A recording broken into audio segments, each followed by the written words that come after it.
মুক্তিযুদ্ধের যে একটা সামগ্রিক একটা রূপ আছে না, যে ২৪-এরও কিন্তু একটা সামগ্রিক একটা রূপ আছে, যেখানে জনগণ স্বতঃস্ফূর্তভাবে এখানে রাস্তায় নেমে এসেছিল।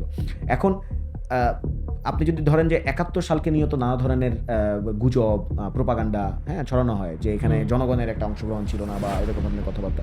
তো ২৪কে নিয়েও কিন্তু সেমভাবে অনেকেই শোনার চেষ্টা করছে, যারা বিরোধী পক্ষ আছে, যারা আসলে বাংলাদেশের কখনোই বাংলাদেশপন্থী আকারে কাজ করে নাই, ধরেন যারা আসলে দিল্লির তাবেদারি হিসেবে কাজ করেছে এখানে, তারা বেসিক্যালি চেষ্টা করে যেটাকে ডিমিন করে, যদি তারা তাদের যে বলে যে আগেই ভালো ছিলাম, এই ন্যারেটিভটা যদি তারা প্রতিষ্ঠা করতে পারে, এই চেষ্টা কিন্তু তারা করে যাচ্ছে।